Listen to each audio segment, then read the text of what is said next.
Ο Μιχαίου Κάκου είπε ότι τα μαθηματικά ανακαλυφθήκαν. Ο Γαλιλαίος είπε ότι οι νόμοι της φύσης είναι γραμμένοι με το χέρι του Θεού, αλλά στη γλώσσα των μαθηματικών. Και φυσικά ο Πολ Ντιράκ είπε ότι ο Θεός χρησιμοποίησε όμορφα μαθηματικά για να δημιουργήσει τον κόσμο. Πιστεύετε ότι όλη αυτή η αρμονία και η τάξη, όλη αυτή η συμμετρία, ότι είναι τυχαία? Εγώ δυσκολεύομαι να το πιστέψω. Είναι σαν να πάω στο δάσος και να βρω ένα κινητό και να έχει φτιαχτεί από μόνο του. Ή να πατάει κάποιος τα πλήκτρα σε μια γραφομηχανή και να γραφτεί η Οδύσσεια. Ή να πετάει κάποιος μπογιές σε ένα πίνακα και να βγει Γκουέρνικα. Άρα λοιπόν, όπως όλα αυτά θέλουν ένα δημιουργό για να γίνουν, έτσι πιστεύω και όλη αυτή η ομορφιά στη φύση θέλει ένα δημιουργό για να τη φτιάξει. Το συγκεκριμένο εκκλησάκι έχουν εξετάσει αρκετοί επιστήμονες και έχουν καταλήξει στο συμπέρασμα πως δεν υπάρχει λογική εξήγηση, αλλά πρόκειται περί θαύματος. Γι' αυτό άλλωστε και έχει μπει και στο βιβλίο Guinness. Το 2014 έγινε μια έρευνα στο Πανεπιστήμιο του Μιζούρι, η οποία έδειξε εξαιρετικά αποτελέσματα. Η πλειοψηφία των ασθενών που μελετήθηκαν για επιθανάτες εμπειρίες αποδείχθηκε ότι δεν είναι αποκύματα της φαντασίας τους, αλλά πραγματικά γεγονότα τα οποία βίωσαν.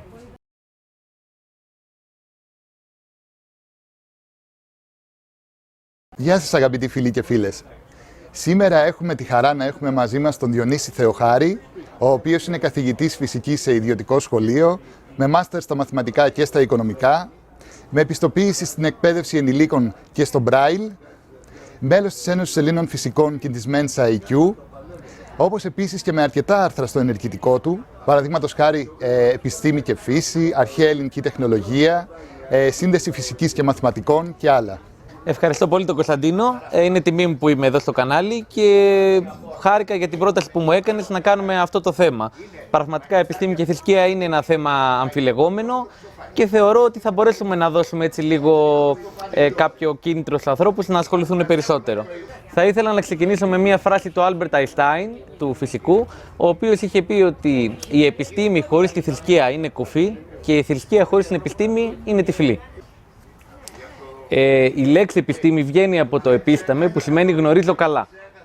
Από αρχαιό των χρόνων, έτσι, οι επιστήμονες ασχολούνταν πάρα πολλά πράγματα. Μαθηματικά, φυσική, αστροφυσική, φιλοσοφία και προσπαθούσαν να δουν και το μεταφυσικό. Ενδεικτικά αναφέρω τον Αριστοτέλη που είχε και το βιβλίο του Μεταφυσικά, τον Πλάτωνα, τους στοικούς φιλοσόφους, τον Ηράκλειτο, τα πάντα ρί, έτσι, τη φράση που γνωρίζουμε όλοι, και πολλούς άλλους. Φτάνουμε μέχρι το σήμερα, όπου σίγουρα δεν αντιλέγω ότι υπάρχουν πάρα πολλοί οι οποίοι είναι άθεοι, βέβαια έτσι, όπως για παράδειγμα είναι ο Νίλ Ντεγκράς Τάισον ο φυσικός, όπως ήταν ο Φρόιντ, όπως ήταν ο Δαρβίνος, όπως ήταν ο Στίβεν Χόκκιν, οι οποίοι είχαν στην επιστήμη πάρα πολύ μεγάλη συνεισφορά βέβαια, αλλά δεν πιστεύανε, αλλά υπήρχαν και άλλοι αντίστοιχα, όπως ήταν ο Φέιμαν, όπως είναι ο Κόμπελ, ο οποίος με ένα μαθηματικό θεώρημα προσπάθησε να δείξει με λογική ότι υπάρχει ύπαρξη Θεού. Έτσι. Ο Γκόμπελ, να πούμε ότι έχει βραβευτεί, είναι πολύ σημαντικός μαθηματικός και βοηθήσει και με τη θεωρία πεδίων των Αϊνστάιν. Έτσι, πάρα πολύ. Δηλαδή είναι τυχαίος, θέλω να πω, και πάρα πολλοί άλλοι. Η επιστήμη και η μεταφυσική δεν είναι δύο αντικρουόμενα απαραίτητα πράγματα, είναι δύο αλληλένδετα πράγματα, κατά κάποιο τρόπο. Η θέση των επιστημόνων σήμερα, όσο αφορά το Θεό, είναι τη θρησκεία γενικότερα, είναι τρεις. Πρώτον, υπάρχουν αυτοί οι οποίοι σιωπούν εντελώς και δεν εκφέρουν κάποια άποψη. Υπάρχουν αυτοί οι οποίοι την αντιμάχονται και έντονα κάποιες φορές μπορούμε να πούμε. Και τρίτον, είναι αυτοί οι οποίοι κατά κάποιο τρόπο την αγκαλιάζουν, την κατανοούν, έχουν ένα σεβασμό. Τα φιλοσοφικά ρεύματα που έχουν αναπτυχθεί τους τελευταίους αιώνες είναι τα εξής. Είναι η φυσιοκρατία, που ξεκίνησε από τους στοικούς φιλόσοφους και οι ηθικές αξίες των ανθρώπων επηρεάζονται από τους ίδιους τους νόμους που οργανώνεται η φύση. Τον υλισμό, ο οποίος παίρνει θέση υπέρ της ύλης, προφανώς. Φαινομενολογία, που διερευνεί τα φυσικά φαινόμενα που γίνονται αντιληπτά από τον άνθρωπο. Ο θετικισμός, που υπερέχουν οι θετικές επιστήμες εκεί πιο πολύ. Η βιοηθική, που έχει να κάνει με ηθικά διλήμματα, όπως είναι η ευθανασία, η άμβλωση και άλλα. Επιστημιολογία, που έχει να κάνει με έρευνα της επιστήμης πιο πολύ, και η αιτιοκρατία ή αλλιώς ντερτεμινισμός, δηλαδή ότι κάποιο πράγμα για να έχει ένα αποτέλεσμα πρέπει να έχει ένα αίτιο που το προκαλεί. Εδώ παρατηρούμε ένα διάγραμμα Venn, έτσι, το οποίο έχουμε τρεις κύκλους που έχουν να κάνουν με τους τρεις κόσμους που υπάρχουν, δηλαδή τον υλικό κόσμο, τον κόσμο το μη υλικό, έτσι, των πνευμάτων κτλ. Και τον κόσμο των μαθηματικών, έτσι, των τέτοιων, abstract objects που λέμε. Τώρα, εμείς σε αυτή την εργασία θα χρησιμοποιήσουμε, θα δούμε φυσική, χημεία, βιολογία, μαθηματικά, ιατρική, γεωγραφία και γεωλογία. Θα δούμε δηλαδή από όλες τις επιστήμες τη συνεισφορά τους απέναντι στη θρησκεία. Οι 13 μελέτες που κατάφερα να βρω μετά από αρκετή έρευνα και θα δούμε σε αυτό το βίντεο είναι η δημιουργία του σύμπαντος και της ζωής, η χρυσή τομή και τα fractals, το πείραμα των 21 γραμμαρίων του McDougall, ακτινοβολία Κίρλιαν, μελέτη για αγιασμένο νερό, άφθαρτα λείψανα Αγίων, η εκκλησία της Αγίας Θεοδόρας, η εκκλησία της Παναγίας Μαλεβής με το Άγιο Μύρο, σύγχρονα ιατρικά θαύματα, NDA και μελέτη συνείδησης, το Άγιο Φως, αρχαιολογικές ανακαλύψεις και φυσικά το θαύμα που έλαβε χώρα στη Φάτιμα, της Πορτογαλίας. Έχουμε 5 άξονες στην πρώτη έρευνά μας, οι οποίοι είναι η δημιουργία του σύμπαντος εκ του μηδενός, η πιθανότητα δημιουργίας ζωής στη γη, το θαύμα της ίδιας της γέννησης, η ανθρωπιστική αρχή και φυσικά η τελειότητα του DNA. Η επιστήμη λοιπόν μελετάει το πώς, έτσι, ενώ η θρησκεία μελετάει το ποιος και το γιατί για τη δημιουργία του κόσμου. Να πούμε ότι σε καμία θρησκεία δεν έχουμε δημιουργία από το τίποτα πλην του χριστιανισμού, από ό,τι ξέρω, έτσι δεν είναι? Ακριβώς. Έτσι, μόνο ο χριστιανισμός μιλάει και για Ανάσταση, από ό,τι ξέρω, και η ίδια δημιουργία είναι μια απόδειξη. Έχουμε λοιπόν και τη φράση του αρχαίου Παρμενίδη, ο οποίος είχε πει «Μόνο το ον είναι το μηδέν ουκίν», δηλαδή τίποτα δεν ξεκινάει από το τίποτα. Ή από θρησκευτική πλευρά εκ του μειόντος εις το είναι. Αν από το τίποτα, δηλαδή από το κενό, μπορεί να γίνει κάτι, έχουν ασχοληθεί 2 μεγάλοι επιστήμονες στη φυσική, ο Αλεξάνδερ Βιλεκντίν και ο Άλαν Γκουθ. Και οι 2 υποστηρίξανε ότι με κάποιο τρόπο θα μπορούσε από το κενό να σπάσει το ενεργειακό φράγμα και να δημιουργηθεί ο κόσμος. Αλλά αυτές οι 2 θεωρίες που δεν έχουν αποδειχτεί ακόμα προϋποθέτουν και να υπάρχουν θερμοδυναμικοί νόμοι, αλλά και να υπάρχει η σκοτεινή ενέργεια, η οποία λειτουργεί αντίθετα από τη βαρυτική δύναμη. Γι' αυτό σαν να μας τραβάει ανάποδα. Άρα δεν θα μπορούσε λοιπόν από το κενό να γίνει κάτι αν δεν υπήρχε ένας δημιουργός.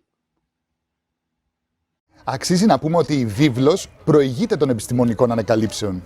Για παράδειγμα, όταν η βίβλος έλεγε ότι η γη είναι μια σφαίρα στον προφήτη Ισαΐα, η επιστήμη τότε έλεγε ότι η γη είναι ένας επίπεδος δίσκος. Η επιστήμη μετά, και μέχρι τώρα βέβαια, υποστηρίζει ότι η γη είναι μια σφαίρα. Παρακάτω, συναντάμε τον προφήτη Ιερεμία, ο οποίος μας αναφέρει ότι ο αριθμός των αστεριών υπερβαίνει το 1 δισεκατομμύριο. Η επιστήμη τότε έλεγε ότι ο αριθμός των αστεριών είναι συνολικά 1100. Η επιστήμη τώρα λέει ότι ο αριθμός των αστεριών υπερβαίνει το 1 δισεκατομμύριο. Παρακάτω υπάρχει η βιβλική δήλωση που αναφέρει το κάθε αστέρι είναι διαφορετικό στην πρώτη προς Κορινθίους επιστολή του Αποστόλου Παύλου. Η επιστήμη τότε έλεγε ότι όλα τα αστέρια είναι τα ίδια, ενώ σήμερα λέει το κάθε αστέρι είναι διαφορετικό. Παρακάτω η βιβλική δήλωση στον Ιώβ της Παλαιάς Διαθήκης αναφέρει ότι το φως κινείται. Η επιστήμη τότε έλεγε ότι το φως έχει σταθερή θέση. Σήμερα η επιστήμη παραδέχεται ότι το φως κινείται. Στη συνέχεια έχουμε τη βιβλική δήλωση πάλι από τον Ιώβ ότι ο αέρας έχει βάρος. Η επιστήμη τότε έλεγε ότι ο αέρας είναι χωρίς βάρος. Σήμερα η επιστήμη υποστηρίζει ότι κανονικά αυτό που έλεγε η Αγία Γραφή ισχύει, ο αέρας έχει βάρος. Οι άνεμοι χτυπάνε σε κυκλώνες, γράφει ο Εκκλησιαστής στην Παλαιά Διαθήκη. Η επιστήμη τότε έλεγε ότι οι άνεμοι φυσούν ευθεία. Η επιστήμη τώρα λέει ότι οι άνεμοι χτυπάνε σε κυκλώνες. Επίσης, στο Λεβιτικό, στο βιβλίο αυτό της Παλαιάς Διαθήκης, μας αναφέρει ότι το αίμα είναι πηγή ζωής και θεραπείας. Η επιστήμη τότε έλεγε ότι στους άρρωστους ανθρώπους πρέπει να τους γίνει αφέμαξη. Η επιστήμη σήμερα λέει το αίμα είναι πηγή ζωής και θεραπείας. Άρα συμπεραίνουμε ότι η επιστήμη άλλα έλεγε τότε που η Αγία Γραφή υποστήριζε τα σημερινά που λέει η επιστήμη και σήμερα έχει συμπορευθεί και έχει συνταχθεί στα λόγια της Αγίας Γραφής. Γνωρίζουμε από τη γέννηση ότι έγινε το φως και δημιουργήθηκε ο κόσμος, το οποίο θα το δούμε και αναλυτικά πιο κάτω. Αυτό αποτυπώνεται με μαθηματικό τρόπο με τις πολύπλοκες εξελίξεις του Μάξελ, τις οποίες πάρα πολλά χρόνια μετά ανακάλυψε ο άνθρωπος. Στην ουσία, εμείς μπορούμε να γνωρίζουμε από το 10⁻34 δευτερόλεπτο και μετά τι συμβαίνει. Αυτό λέγεται χρόνος Planck στη φυσική. Πριν από αυτό δεν γνωρίζουμε τι συμβαίνει, δεν μπορούμε να ξέρουμε. Έτσι, ο Αυγουστίνος, ο φιλόσοφος, νομίζω είχε πει κάποια πράγματα, αλλά εμείς δεν μπορούμε να ξέρουμε. Σαν φυσική, από αυτό το χρόνο και μετά μπορούμε να μετράμε. Όπου το σύμπαν άρχισε να διαστέλλεται και να μεγαλώνει και να μεγαλώνει και να συνεχίζει να μεγαλώνει, δεν έχει σταματήσει. Όταν δημιουργήθηκε το σύμπαν ήταν τεράστιες θερμοκρασίες, πάρα πολλοί βαθμοί Κελσίου, δισεκατομμύρια βαθμοί Κελσίου, και αν δεν μεγάλωνε, δεν θα μπορούσε να ψύχεται, να πέσει θερμοκρασία, ούτως ώστε να γίνουν ευνοϊκές συνθήκες να δημιουργηθούν τα υπόλοιπα άστρα, οι πλανήτες και μετά από πολλά χρόνια και ο άνθρωπος. Το γιατί το Big Bang είναι η πιο επικρατέστερη θεωρία, δηλαδή ότι υπάρχει μια αρχή, μια μεγάλη έκρηξη και δημιουργήθηκε ο κόσμος, φαίνεται από την παρακάτω διαφάνεια. Έχουμε λοιπόν τους δύο θερμοδυναμικούς νόμους, οι οποίοι ισχύουν από την αρχή του κόσμου μέχρι σήμερα. Ο πρώτος λέει για την αρχή της διατήρησης ενέργειας, ότι η ενέργεια δεν δημιουργείται από το μηδέν, δεν χάνεται, απλά μπορεί να αλλάζει μορφή. Και ο δεύτερος θερμοδυναμικός νόμος και ο πιο σημαντικός, έτσι, γιατί εξαιτίας αυτού του νόμου πεθαίνουμε, είναι ο νόμος της εντροπίας. Δηλαδή από την τάξη κάθε σύστημα τείνει να πάει στην αταξία ή από τη ζωή πάμε στον σωματικό θάνατο, στη φθορά. Ο πρώτος επιστήμονας ο οποίος έδειξε ότι η Γη είναι μια σφαίρα ήταν ο Ερωτοσθένης ο Κυρηναίος, Έλληνας. Και το έδειξε πολύ αργότερα από την Αγία Γραφή. Θα δούμε και το βίντεο του Καρλ Σάγκαν πώς το έκανε αυτό. This is a map of ancient Egypt. I've inserted two sticks or obelisks, one up here in Alexandria and one down here in Syene. Now, if at a certain moment each stick casts no shadow at all, that's perfectly easy to understand, provided the Earth is flat. If the shadow at Syene is at a certain length, and the shadow at Alexandria is the same length, that also makes sense on a flat Earth. But how could it be, Eratosthenes asked, that at the same instant there was no shadow at Syene and a very substantial shadow at Alexandria? The only answer was that the surface of the Earth is curved. Not only that, but the greater the curvature, the bigger the difference in the lengths of the shadows. The sun is so far away that its rays are parallel when they reach the Earth. Sticks at different angles to the sun's rays will cast shadows at different lengths. For the observed difference in these shadow lengths, the distance between Alexandria and Syene had to be about 7 degrees along the surface of the Earth. By that I mean, if you imagine these sticks extending all the way down to the center of the Earth, they would there intersect at an angle of about 7 degrees. Well, 7 degrees is something like a 50th of the full circumference of the Earth, 360 degrees. Eratosthenes knew the distance between Alexandria and Syene. He knew it was 800 kilometers. Why? Because he hired a man to pace out the entire distance so that he could perform the calculation I'm talking about. Now, 800 kilometers times 50 is 40,000 kilometers. So that must be the circumference of the Earth. That's how far it is to go once around the Earth. That's the right answer. Eratosthenes' only tools were sticks, eyes, feet, and brains, plus a zest for experiment. Τώρα θα πούμε γιατί όλα συντείνουν στην ύπαρξη δημιουργού. Τον προηγούμενο αιώνα αναφέρθηκε για πρώτη φορά στην επιστημονική κοινότητα η έννοια της ανθρωποκεντρικής αρχής, η οποία τι λέει? Γιατί το σύμπαν μας είναι καλά ρυθμισμένο ώστε να υπάρχει ζωή. Υπάρχουν δεκάδες, εκατοντάδες μεταβλητές, οι οποίες λίγο να άλλαζε μία, λίγο προς τα πάνω, λίγο προς τα κάτω, δεν θα υπήρχε η ζωή. Ενδεικτικά αναφέρω κάποιες από αυτές, όπως είναι η κοσμολογική σταθερά λάμδα του Αϊνστάιν, όπως είναι η παράμετρος Q, και φυσικά να πούμε για τη βαρύτητα σαν δύναμη, μία από τις 4 δυνάμεις σύμπαντος, που αν δεν υπήρχε αυτή δεν θα εμφανιζόταν καν η ύλη. Η ηλεκτρομαγνητική δύναμη, η οποία και αυτή αν δεν υπήρχε δεν θα ίσχυε κανένας από τους νόμους της φυσικής που μελετάμε στο σχολείο. Και φυσικά ακόμη έχουμε και για τη Γη την απόστασή της από τον ήλιο, η οποία να ήταν λίγο πιο μακριά, λίγο πιο κοντά, θα ήταν αδύνατος ένας σταθερός κύκλος νερού, άρα δεν θα υπήρχε ζωή στη Γη. Η ατμόσφαιρα της Γης, αν η βαρύτητα ήταν λίγο πιο δυνατή, τότε θα είχαμε γεμάτη την ατμόσφαιρα με μεθάνιο, άρα δεν θα είχαμε νερό, άρα δεν θα είχαμε ζωή και πολλούς άλλους παράγοντες. Και ένα ακόμη παράδειγμα είναι η δύναμη που κρατάει κοντά τα νετρόνια και τα πρωτόνια στον πυρήνα του ατόμου. Και φυσικά βέβαια αυτό είναι πολύ απαραίτητο, γιατί αν δεν υπήρχαν αυτά δεν θα είχαμε άνθρακα, οξυγόνο, άζωτο, τα άτομα που είναι απαραίτητα για τη ζωή. Τώρα, αν αυτή η δύναμη πυρηνική ήταν χαμηλότερη κατά 1%, δεν θα είχαμε σταθερά άτομα που να επαρκάνε την αποθητική δύναμη πρωτονίου-πρωτονίου, γιατί θα αποθούνται κανονικά. Αν ήταν υψηλότερη κατά 2% για παράδειγμα, δεν θα σχηματίζονταν καν άτομα, άρα θα είχαμε μόνο τα αρχικά τα άτομα του υδρογόνου που υπήρχαν στο Big Bang. Αν είχαμε τώρα πάρα πολύ υδρογόνο, αυτό τι σημαίνει? Ότι πιθανόν δεν θα σχηματίζονταν αστέρια, δεν θα υπήρχε νερό, άρα και όχι ζωή όπως την ξέρουμε. Εδώ για παράδειγμα στην εφαρμογή Pset Colorado θα δούμε τι θα γίνει αν αλλάξουμε λίγο τη μάζα του ήλιου.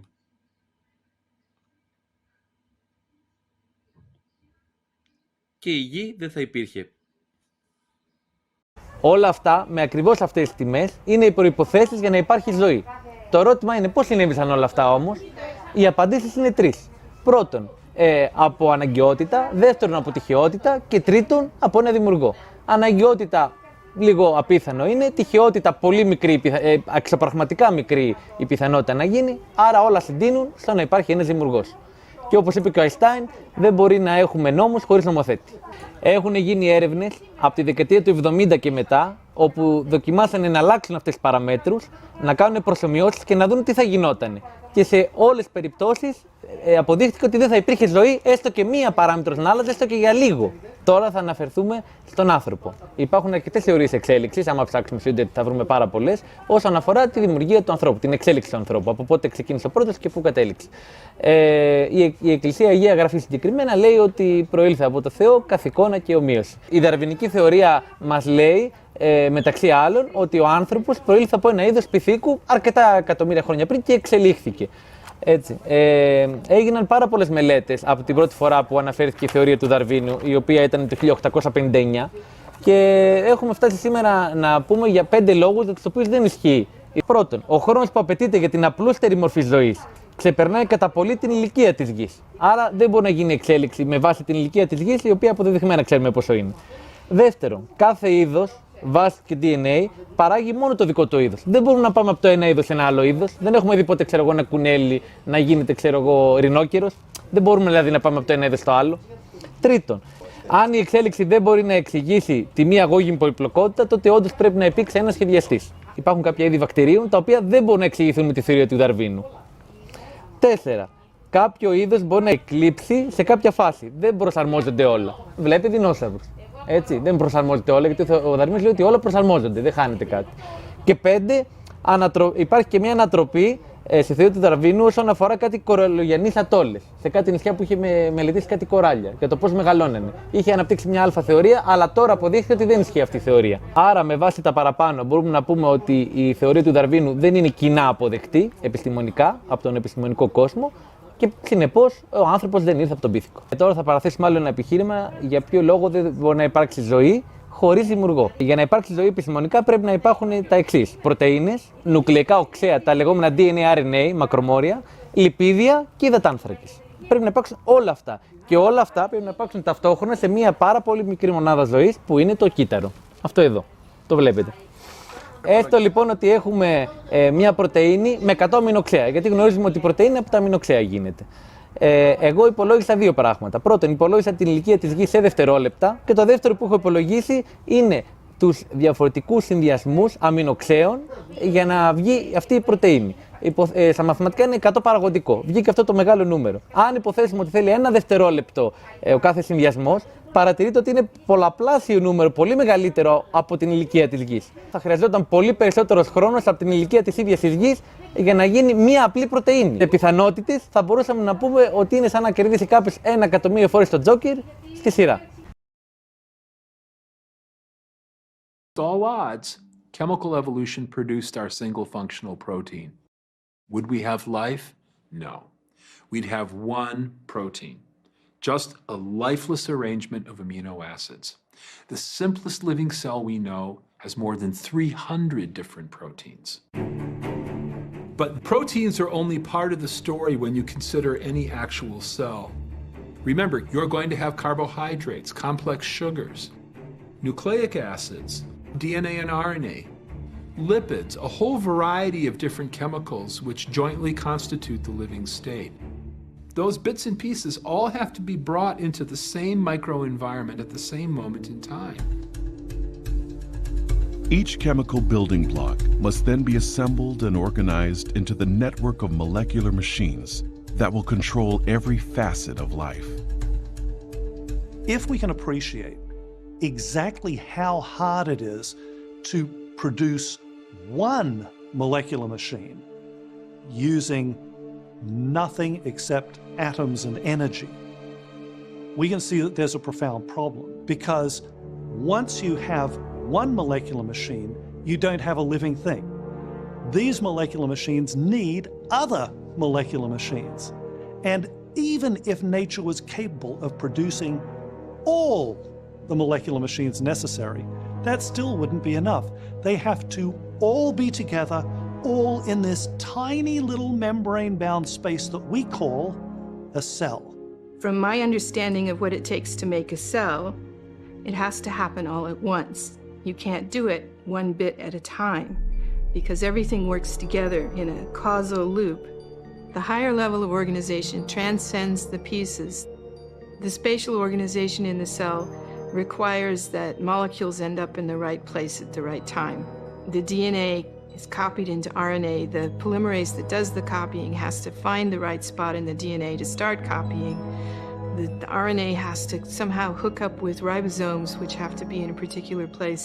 And the proteins then that are made have to be going to a particular place.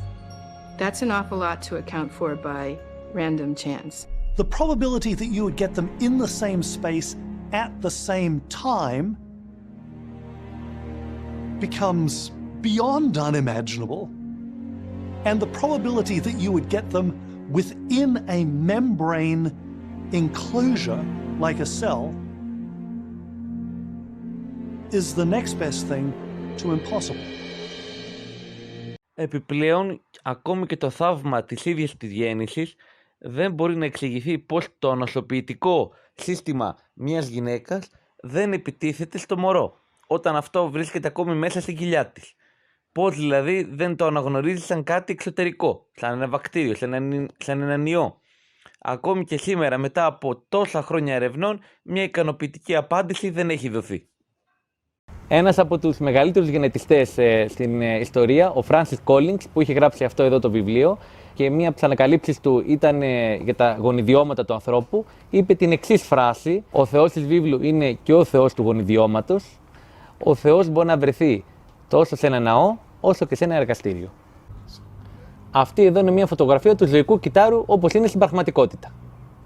Τώρα θα εξηγήσουμε και επιστημονικά αυτό που έλεγε ο Μέγας Βασίλειος από τον 4ο ακόμα αιώνα, ότι ο Θεός είναι άχρονος, βρίσκεται εκτός χρόνου, και ακριβώς την εξαήμερο στο βιβλίο του δηλαδή μας αναφέρει ότι πρώτα ο Θεός, φτιάχνοντας το χρόνο, έβαλε μέσα τα δημιουργήματά του. Αυτό αποδεικνύεται και επιστημονικά.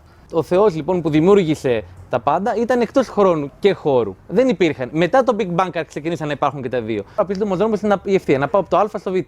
Έτσι. Εδώ πέρα, όταν έχω όμως τον πλανήτη Γη, που είναι καμπύλη η Γη, έτσι, άρα δεν μπορώ να δω πέρα από τον ορίζοντα, χάνω. Ποιος είναι ο πιο σύντομος δρόμος? Η καμπύλη. Άρα λοιπόν, εφόσον η ταχύτητα του φωτός είναι κάτι που δεν πρέπει να αλλάζει και παρατηρούμε ότι η ταχύτητα είναι απόσταση διαχρόνος, άρα αν αλλάξει η απόσταση θα αλλάξει ο χρόνος και όχι η ταχύτητα. Άρα λοιπόν ο χρόνος δεν είναι κάτι σταθερό. Αυτό μας είπε και ο Αϊνστάιν πολύ απλά στη θεωρία της σχετικότητας. Εδώ θα δούμε πως ο χρόνος, πέρα από την βαρύτητα η οποία προκαλεί καμπύλωση στο χώρο και στο χρόνο, εξαρτάται και από την ταχύτητα. Βλέπετε στο διαστημόπλαιο που κινείται με μια ταχύτητα κοντά στη ταχύτητα του φωτός, ο χρόνος κινείται πιο αργά από ότι στον πλανήτη Γη. Οι δυνατότητες του ανθρώπου για να αντιληφθεί αυτά που είναι γύρω του είναι πάρα πολύ μικρές. Δεν μπορούμε να αντιληφθούμε παρά μόνο ένα μικρό κομμάτι της πραγματικότητας. Δηλαδή, η φυσική μας λέει ότι μπορούμε να δούμε από 400 έως 700 νανόμετρα ή να ακούσουμε από 20 έως 20.000 Hz. Άρα είναι πάρα πολλά τα οποία δεν μπορούμε να τα δούμε, να τα καταλάβουμε. Υπάρχουν θεωρίες στη φυσική, σαν την θεωρία χορδών, που απαιτούν παραπάνω διαστάσεις χωρικές από αυτές που βλέπουμε για να αντιληφθούμε τον κόσμο μας. Εγώ θα πω ένα απλό παράδειγμα. Έστω λοιπόν ότι έχουμε δύο διαστάσεις. Μήκος, πλάτος. Ωραία. Δύο διαστάσεις. 2D. Ποια είναι η τρίτη διάσταση που μας λείπει? Το ύψος. Αυτό εδώ λοιπόν είναι το ύψος. Ένας άνθρωπος δύο διαστάσεων ποτέ δεν μπορεί να καταλάβει την τρίτη, το ύψος. Βλέπει μια σκιά του, αλλά δεν την καταλαβαίνει. Κάπως έτσι λειτουργεί και ο κόσμος. Δηλαδή υπάρχουν κάποια πράγματα παραπάνω από την αντίληψή μας και δεν μπορούμε να τα δούμε. Από τότε που ήμουν μικρός, από τότε που θυμάμαι τον εαυτό μου, κάθε καλοκαίρι κατεβαίναμε κάτω στο χωριό στην Πελοπόννησο για να δω τη γιαγιά μου και τον παππού μου. Πάντα από μικρό παιδί είχα πολλές απορίες. Πάντα δηλαδή αναρωτιόμουν γιατί το ένα, γιατί το άλλο, ποιος έκανε τα δέντρα, ποιος τα φυτά, γιατί είναι έτσι. Είχα πολλές απορίες.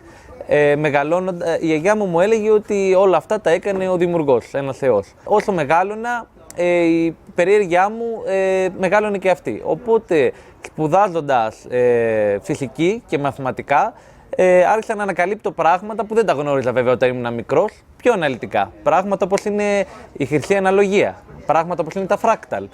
Και όπως θα δούμε τώρα που θα εξηγήσω και σε εσάς, θα δείτε ότι πραγματικά όλη αυτή η ομορφιά που υπάρχει στη φύση μόνο τυχαία δεν είναι. Ξεκινάμε με τη χρυσή τομή. Γενικά το ακούμε σαν φράση, αλλά δεν ξέρουμε τι σημαίνει.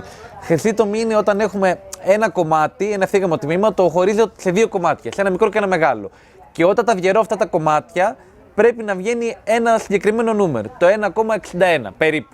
Έχουν αναφερθεί για αυτή πάρα πολλοί άνθρωποι. Έχουμε το Φιδία που φτιάξε τα γάλματα του Παρθενώνα με βάση τη χρυσή τομή, τη χρυσή αναλογία. Έχουμε τον Πλάτωνα που μιλάει για τα πλατωνικά στερεά, τον Ευκλήδη στα στοιχεία του που το ονομάζει άκρο και μέσο λόγο.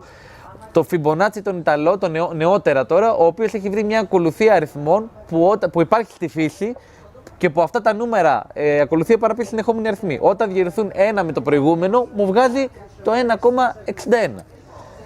Ο Λούκα Πατσιόλι, ο οποίος το θεωρεί θεϊκή αναλογία, έτσι το ονομάζει ο ζωγράφος.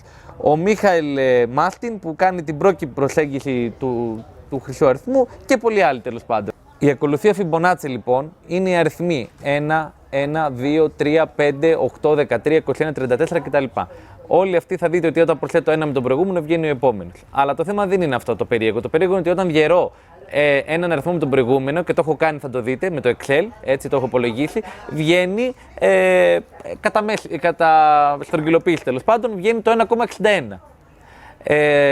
Επιπλέον, αν φτιάξω κάποια τετράγωνα με εμβαδόν 1, 1, 2, 3 κτλ. Και φέρω κύκλο με ακτίνα την πλευρά του τετραγώνου, θα φτιάξω αυτή την λογαριθμική σπήρα που βλέπετε, αυτή τη σπήρα. Όπου αυτή εδώ η σπήρα υπάρχει σε πάρα πολλά πράγματα στη φύση και θα τη δούμε τώρα. Υπάρχει, βλέπετε εδώ πέρα κάποια σύννεφα στον ουρανό, στη θάλασσα, στους κυκλώνες, στους γαλαξίες, στο κέλυφος σαλιγκαριών. Δηλαδή είναι παντού αυτή η λογαριθμική σπήρα, δεν είναι τυχαίο. Επίσης, πού όλου μπορούμε να συναντήσουμε τη χρυσή τομή? Στη μουσική, στους στίχους. Πάρα πολλά, ας πούμε, η 5η συμφωνία του Μπετόβεν στηρίχθηκε πάνω σε αυτό και γι' αυτό έχει βγει τέτοιος αρμονικός ήχος. Χρυσή τομή υπάρχει και στη ζωγραφική. Ή η Μόνα Λίζα του Λεωνάντο Νταβίντσι στηρίχθηκε πάνω σε αυτό. Και φυσικά ο άνθρωπος του Βιτρούβη. Ο άνθρωπος χωράει τέλεια σε ένα τετράγωνο και σε ένα κύκλο. Υπάρχουν κάποια παραδείγματα. Εγώ έκανα ένα από αυτά γιατί ήθελα να σιγουρευτώ. Δεν μου αρκούσε μόνο που τα διάβαζα. Ένα από αυτά είναι, ας πούμε, όταν διαιρέσω, όταν λέμε λόγος, στα μαθηματικά το με διαίρεση. Όταν διαιρέσω λοιπόν την απόσταση από το έδαφος μέχρι το κεφάλι μου, δηλαδή το ύψος μου, με το ύψος μέχρι τον αφαλό μου και το διαιρέσω τα δύο νούμερα, θα βγει το 1,61. Ή τέλος πάντων κάπου πολύ κοντά, αν κάνω κάποιο σφάλμα στη μέτρηση. Εγώ το έκανα, έβαλα το ύψος μου που είναι 1,78 έβαλα και το ύψος μέχρι τον αφαλό που είναι 1,10 και τα διέρεσα, το έχω βάλει και με το κομπιουτεράκι για να το δείτε δηλαδή, και βγαίνει 1,61, 81 κτλ. Επίσης, τι άλλο, χρυσή τομή είναι στις αναλογίες του προσώπου, το πηλίκο του μήκους του διαστήματος, κορυφή κεφαλής με γραμμή φρυδιών προς το μήκος του διαστήματος, γραμμή φρυδιών δηλαδή με το κάτω άκρο της μύτης, βγαίνει πάλι χρυσή τομή, το 1,61. Ο καθένας μπορεί να το κάνει αυτό, ίσως με μια βοήθεια βέβαια από κάποιον άλλο, έτσι. Και άλλα παραδείγματα. Εδώ πέρα, ας πούμε, εγώ το χέρι μου. Ένα δεύτερο παράδειγμα. Ανατομία του ανθρώπου πάλι. Έχω μετρήσει πόσο είναι το χέρι μου από τον αγκώνα μέχρι τέρμα και το χέρι μου μόνο την παλάμη. Τα διέρεσα και μαντέψτε τι βγήκε, 1,61. Και κάποια άλλα παραδείγματα εδώ που δείχνει εδώ και στα δόντια και στα μάτια κτλ. Το κεφάλι. Ακόμη βλέπετε εδώ πέρα, έχω ας πούμε μια φωτογραφία έτσι, που δείχνει έμβριο πώς μεγαλώνει και βλέπετε το πώς μεγαλώνει το κεφάλι του με το σώμα του. Υπάρχει μια ομοιομορφία και δεν είναι τυχαίο γιατί αν τα διαιρείτε, πάλι αυτά που είπαμε πριν, πάλι θα βγαίνει το 1,61.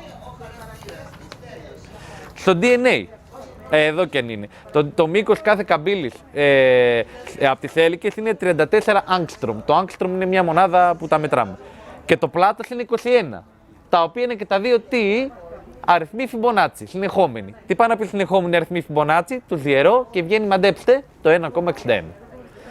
Και στο DNA λοιπόν.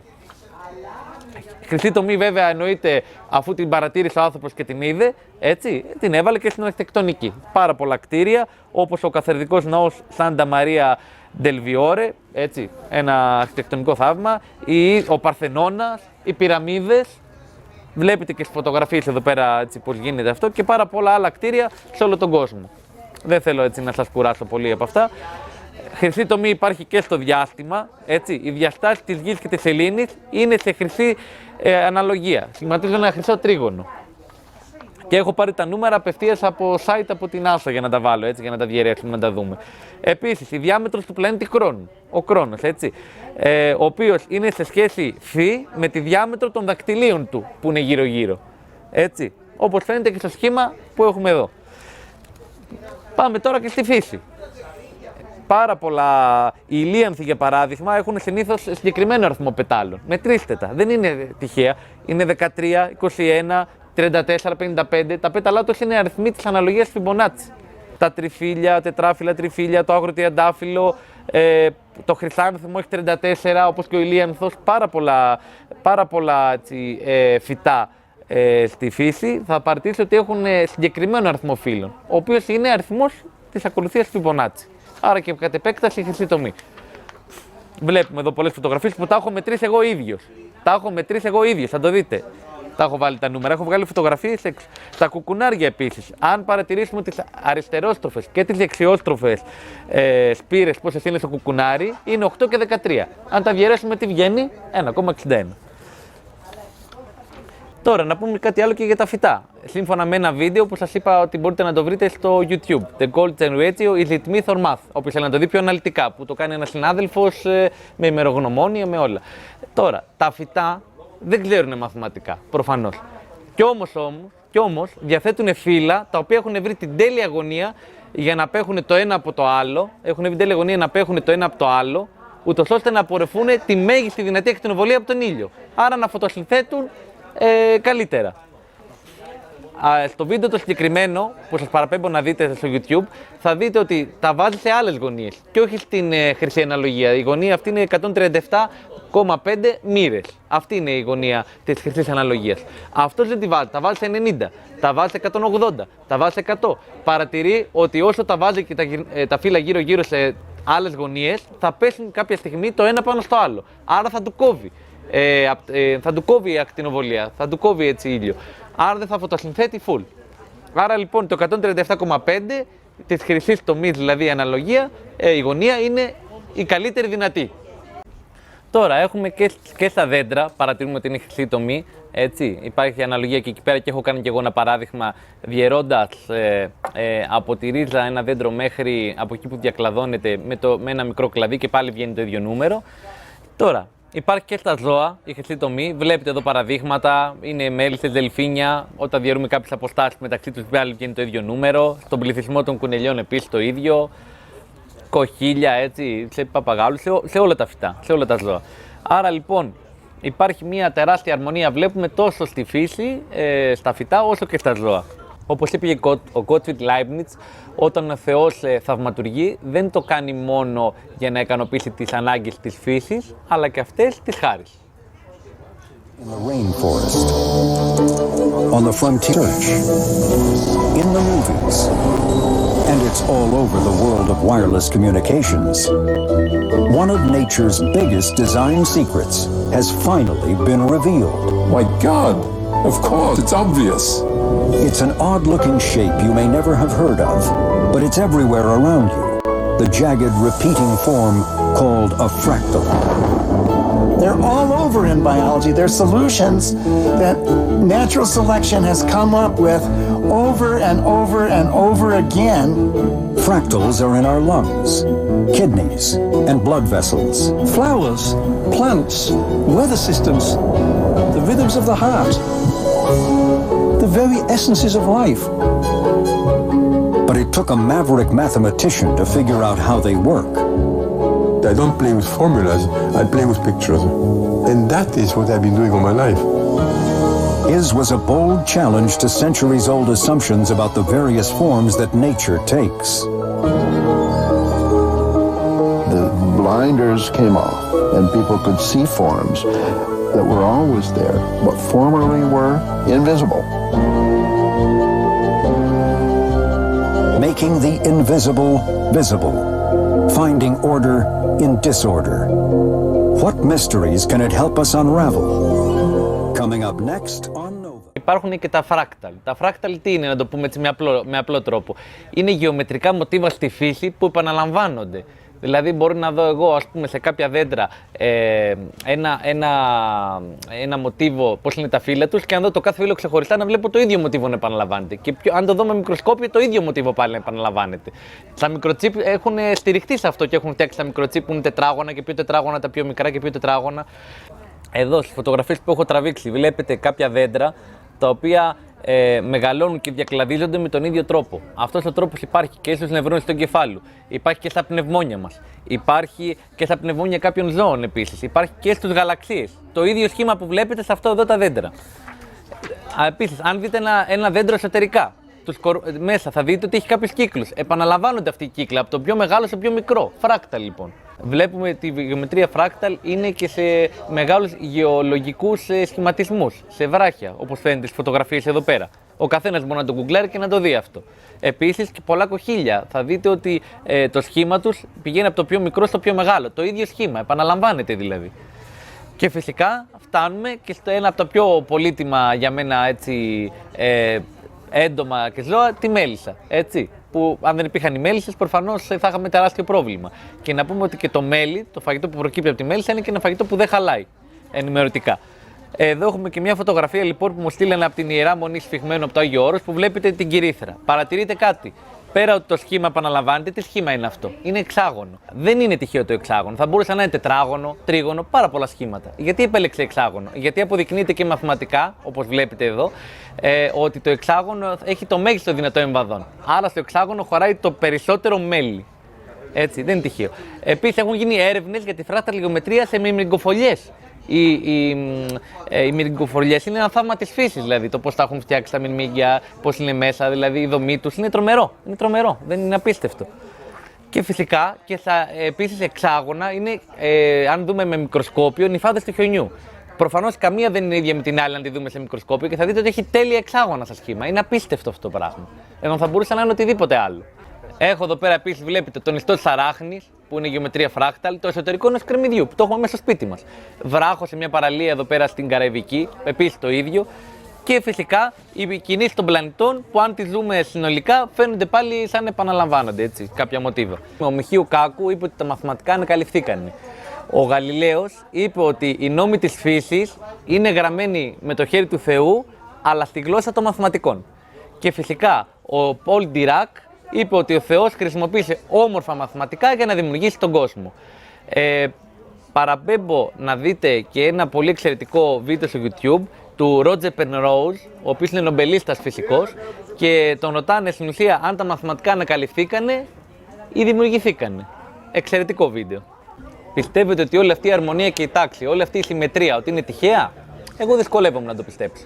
Είναι σαν να πάω στο δάσος και να βρω ένα κινητό και να έχει φτιαχτεί από μόνο του. Ή να πατάει κάποιος τα πλήκτρα σε μια γραφομηχανή και να γραφτεί η Οδύσσεια. Ή να πετάει κάποιος μπογιές σε ένα πίνακα και να βγει Γκουέρνικα. Άρα λοιπόν, όπως όλα αυτά θέλουν ένα δημιουργό για να γίνουν, έτσι πιστεύω και όλη αυτή η ομορφιά στη φύση θέλει ένα δημιουργό για να τη φτιάξει. Ένα από τα μεγαλύτερα ερωτήματα που υπάρχουν στην ανθρωπότητα, έτσι, που προβληματίζουν την ανθρωπότητα, είναι αν υπάρχει ψυχή.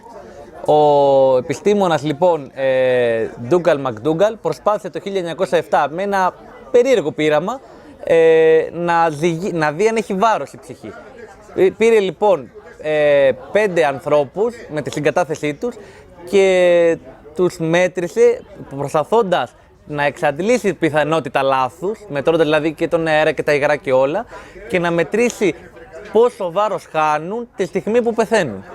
Και σχεδόν σε όλους βγήκε 21 γραμμάρια. Βγήκε αυτό το νούμερο. Αυτό το πείραμα επαναλήφθηκε αργότερα από άλλους που το κάνανε και σε ζώα κτλ. Αλλά δεν βγήκε το ίδιο νούμερο. Μας μένει ο προβληματισμός τι ήταν αυτά τα 21 γραμμάρια που φεύγουν από το σώμα όταν πεθαίνουμε.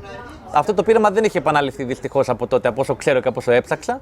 Αλλά αυτό που μπόρεσα να βρω είναι μία μαθηματική εξίσωση του Φέρεντ, η οποία έχει μέσα και τον υλικό και τον πνευματικό κόσμο, και με αυτή την εξίσωση εξηγούνται πάρα πολλά.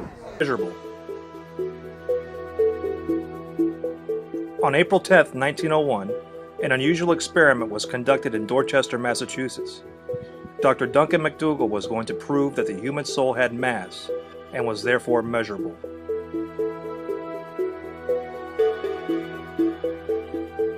He conducted this experiment on 6 dying patients who were placed on specially made Fairbanks weight scales just prior to their deaths. The patients were selected based upon their imminent death. 2 patients were suffering from tuberculosis. A total of 5 men and 1 woman were selected for this experiment. Dr. McDougall's intention was to weigh each body before and after death to determine if there were any differences noted on the precision scale. In the company of 4 other doctors, Dr. McDougall carefully measured the weight of his first patient prior to his death. Once the patient died, an interesting event occurred. McDougall explains. Suddenly, coincident with death, the beam end dropped with an audible stroke, hitting against the lower limiting bar and remaining there with no rebound. The loss was ascertained to be 3/4 of an ounce. What caused this weight loss? Everything was taken into account, from the air in the lungs to bodily fluids. It still could not be explained. The experiment continued on the next patient with the same results. Dr. McDougall felt he was on to something extraordinary. According to Dr. McDougall, the instant life ceased, the opposite scale pan fell with a suddenness that was astonishing, as if something had been suddenly lifted from the body. Immediately, all the usual deductions were made for physical loss of weight, and it was discovered that there was still a full ounce of weight unaccounted for. Following the experiment and consulting with the other attending physicians, it was determined that the average weight loss of each person was 3/4 of an ounce. Dr. McDougall concluded that the human soul weighed 21 grams. All 5 doctors took their own measurements and compared their results. Not all the patients lost the same weight, but they did lose something that could not be accounted for. And then something interesting occurred on the 3rd patient. He maintained his same weight immediately upon death. It was only after a minute had passed that he finally lost an ounce of weight. Dr. McDougall explained this discrepancy as follows. I believe that in this case, that of a phlegmatic man, slow of thought and action, that the soul remained suspended in the body after death, during the minute that elapsed before its freedom. There is no other way of accounting for it, and it is what might be expected to happen in a man of the subject's temperament. Dr. McDougall conducted the same experiment on 15 dogs. The experiment showed no change in weight following their death. McDougall concluded that this may signify only humans have souls. H. Lav Twining, a physics teacher at Los Angeles Polytechnic High School, attempted the same experiment on mice in 1917. His conclusion was in line with that of Dr. McDougall. There was no deviation in weight when the mice died. Dr. McDougall admitted that more research needed to be done, but following his experiments, he diverted his attention to obtaining the ability to photograph the soul as it left the human body. Unfortunately, he failed to establish any further scientific breakthroughs. Dr. Duncan McDougall passed away in 1920. No further credible experiments have been conducted to verify McDougall's claims. But doesn't it make you wonder? Do we have a soul which can be measured? Θα σας κάνω μια ερώτηση. Έχει δει ποτέ κάποιος κάποια ψυχή, την έχει φωτογραφίσει κανείς? Το 1939 ο Σέιμον Κίρλιαν ανακάλυψε τυχαία ότι αν έχω μια φωτογραφική πλάκα και την υποβάλλω σε ένα ρεύμα υψηλής συχνότητας, θα παρατηρήσω ότι δημιουργείται μια εικόνα, αποτυπώνεται μια εικόνα από οποιοδήποτε έμβιον. Αυτή η εικόνα την είπε ενεργειακή άβρα, είναι η ενέργεια που έχει ο κάθε άνθρωπος. Το ίδιο πείραμα, άρα κατά κάποιο τρόπο πολλοί λένε ότι ήταν η εικόνα της ψυχής. Το ίδιο πείραμα λοιπόν τώρα τα τελευταία χρόνια το επανέλαβε με πιο καλύτερη τεχνολογία προφανώς ο Ρώσος Κορότκοφ, ο οποίος ισχυρίζεται ότι έχει φωτογραφίσει την ψυχή σώματος όταν αυτό αποχωρίζεται από το σώμα. Και επιπλέον θεωρεί ότι με αυτή την ακτινοβολία, με την Κίρλιαν ακτινοβολία, με αυτή τη μέθοδο, μπορούμε να δούμε κάποια σημάδια για ιατρικούς λόγους. Δηλαδή, όταν δούμε ότι υπάρχει ένα πρόβλημα κάπου, πιθανόν να δημιουργηθεί κάποιο πρόβλημα στον άνθρωπο, όταν το βλέπουμε πρώτα σε αυτή την ακτινοβολία. Το να φτιάξει κάποιος μια τέτοια διάταξη είναι λίγο δαπανηρό, αλλά δεν είναι δύσκολο. Έχω τις οδηγίες παρακάτω. Βλέπετε και τη φωτογραφία και τις οδηγίες.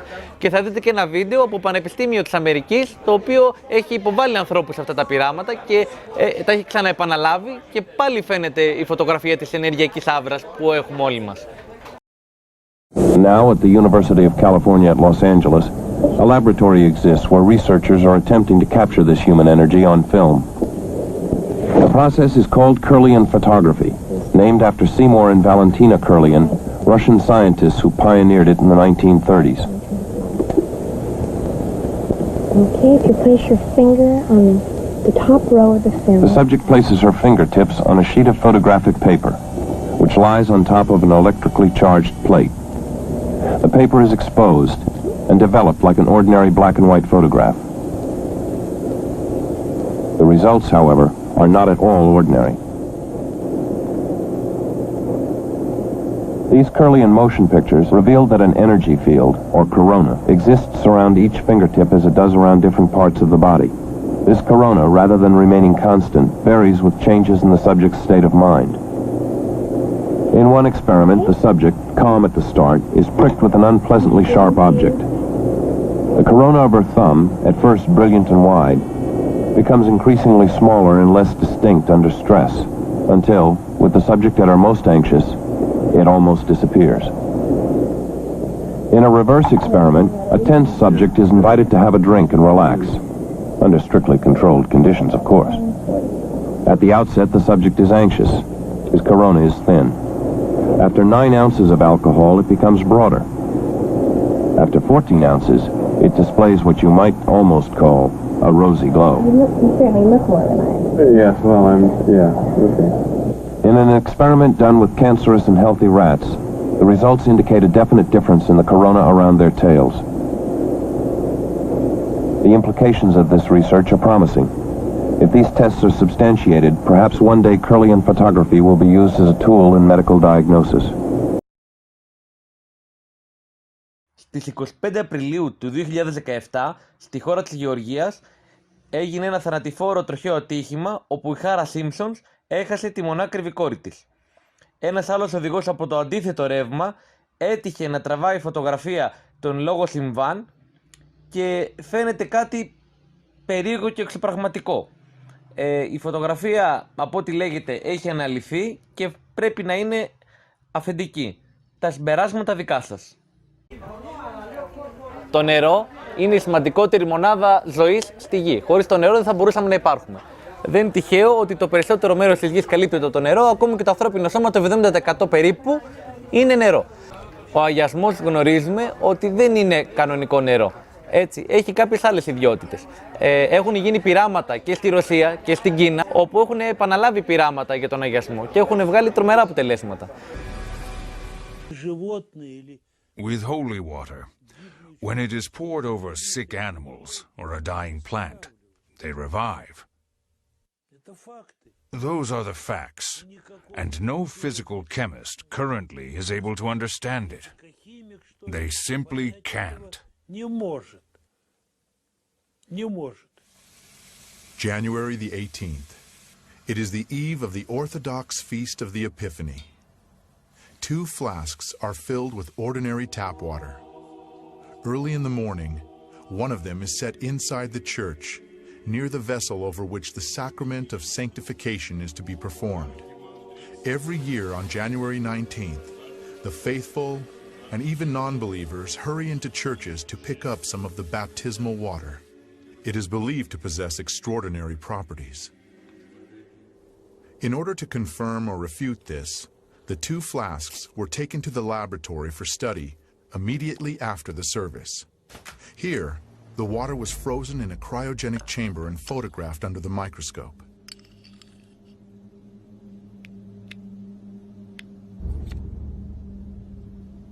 The crystals of the tap water looked like a chaotic, diffused spot.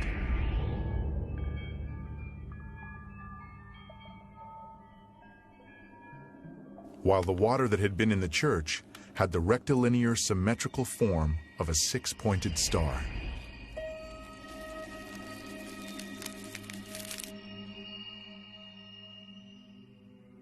Εμείς με τον Κωνσταντίνο θέλαμε να επαναλάβουμε αυτό το πείραμα λοιπόν, οπότε πήραμε απλό νερό βρύσης, φετινό και αγιασμό που είχα σε μπουκάλι 10 χρόνια. Τα δώσαμε και τα δύο στο Χημείο Λαμίας και τα αποτελέσματα είναι στις εικόνες που βλέπετε παρακάτω. Όπως θα δείτε, και το νερό το φετινό και ο αγιασμός δεκαετίας είναι σχεδόν πανομοιότυποι δείχτες. Δηλαδή είναι το ίδιο φρέσκα και τα δύο, σαν να μην έχουν χαλάσει καθόλου. Το νερό βρύσης θα έπρεπε σε ένα χρόνο να έχει χαλάσει το πολύ. Εδώ το έχω 10 χρόνια τον αγιασμό και βγήκανε ίδια τα νούμερα με το νερό της βρύσης το φετινό.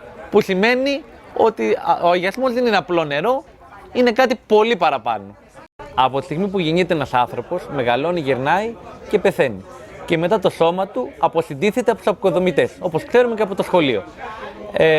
Το ερώτημα είναι πώς κάποια νεκρά σώματα ανθρώπων που η Εκκλησία τους χαρακτηρίζει αγίους δεν παθαίνουν τίποτα, καμία αλλίωση. Η επιστήμη εδώ έχει δώσει 2 απαντήσεις. Γενικά λέει ότι ένα σώμα αν υποστεί μουμιοποίηση ή σαπουνοποίηση δεν χαλάει, αντέχει για πολύ καιρό. Παρ' όλα αυτά όμως υπάρχουν και περιπτώσεις που δεν έχει υποστεί ούτε το ένα ούτε το άλλο και το σώμα παραμένει άφθαρτο. Αυτές τις περιπτώσεις θα δούμε τώρα με τον Κωνσταντίνο. Τα πιο γνωστά ιερά λείψανα Αγίων στην Ελλάδα, τα οποία έχουν μείνει άφθαρτα εδώ και αιώνες, είναι του Αγίου Σπυρίδωνα, του Αγίου Διονυσίου, του Αγίου Γερασίμου. Στη Ρωσία είναι του Αγίου Αλεξάνδρου του Σβήρ. Τα χαρακτηριστικά αυτών των ιερών λειψάνων των άφθαρτων είναι η αυθαρσία, η ευωδία και η θαυματουργία. Το πιο πρόσφατο ιερό άφθαρτο σκήνομα είναι αυτό του γέροντα Βυσαρίωνα στην Ιερά Μονή Αγάθωνος, ο οποίος κοιμήθηκε το 1991 και όταν το 2006 θέλησαν οι μοναχοί του μοναστηριού να κάνουν την εκταφή για να μεταφέρουν κάπου αλλού το ιερό σκήνομά του, διαπίστωσαν έκπληκτοι ότι αυτό ήταν παντελώς άφθαρτο. Από τότε κλήθηκε ο κορυφαίος ιατροδικαστής Πάνος Διαμαρέλος για να εξετάσει ο ίδιος το ιερό σκήνομα και αφού το εξέτασε κατέληξε στο συμπέρασμα ότι εάν παραμείνει άφθαρτο για κάποια χρόνια μας κάλεσε όλους μαζί να πάμε να προσκυνήσουμε τον Άγιο και μάλιστα το άκουσα εγώ προσωπικά στο δελτίο ειδήσεων στην τηλεόραση που το δήλωσε συγκλονισμένος. Από τότε έχουν περάσει 15 χρόνια, το ιερό σκήνομα του Αγίου παραμένει άφθαρτο μέχρι σήμερα και για το συγκεκριμένο θαύμα έχουν ασχοληθεί και έχουν κάνει εκτενές αφιέρωμα οι Times.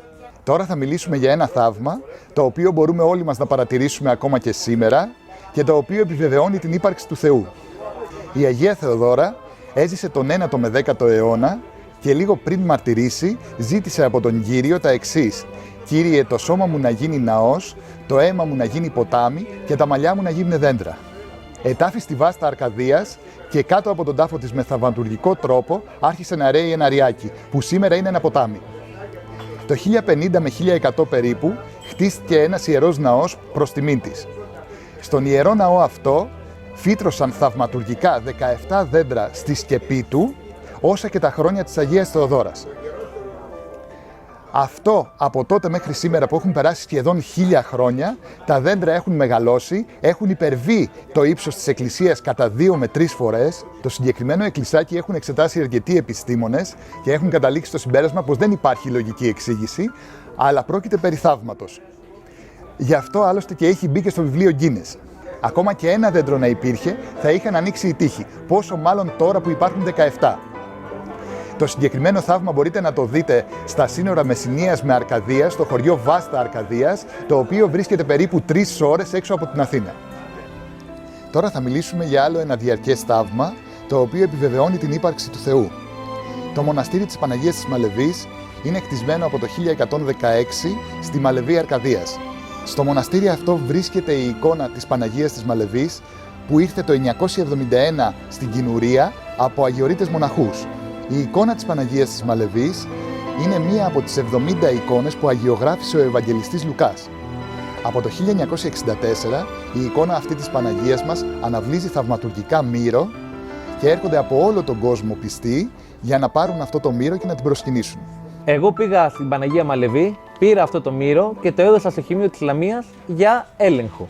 Επιπλέον έβαλα και δικό μου λάδι ελαιόλαδο φετινό, το οποίο έδωσα σε άλλο χημείο και αυτό για έλεγχο. Οι δείκτες φυσικοχημικής ανάλυσης που έκανα για τα δύο έλαια είναι οι εξής. Είναι η οξύτητα που δείχνει, αυτός είναι ο πιο σημαντικός, που μου δείχνει αν είναι εξαιρετικά παρθένο, αν είναι παρθένο ή αν δεν είναι καλό το ελαιόλαδο, έτσι. Και φυσικά είναι οι δείκτες κάπα και τα υπεροξίδια, τα οποία δείχνουν κατά πόσο έχει υποστεί αλλίωση από τον αέρα, από θερμοκρασία και από τον ήλιο. Θα δούμε ότι στο δικό μου λάδι, έτσι, το λάδι το κανονικό, το δικό μου που έχω από το χωριό, θα δούμε ότι όλοι οι δείκτες είναι χαμηλοί και περιμένουμε να είναι χαμηλοί γιατί είναι φρέσκο λάδι, έτσι, παρθένο, φετινό. Ενώ στην Παναγία Μαλεβή, ενώ οι δύο δείκτες, δηλαδή ό,τι έχει ο δείκτης κάπα και τα υπεροξίδια είναι πολύ υψηλοί, παραπάνω από το όριο, 2 φορές πάνω από το όριο σχεδόν, που σημαίνει ότι το συγκεκριμένο δείγμα έλαιου έχει υποστεί μεγάλη διάβρωση, δηλαδή το έχει χτυπήσει αέρα, θερμοκρασία. Άρα λοιπόν περιμένουμε να έχει χαλάσει. Παρατηρούμε παραδόξως ότι η οξύτητά του είναι σχεδόν ίδια με το λάδι το δικό μου, που έχω μαζέψει από το χωριό. Κάτι το οποίο είναι ανεξήγητο.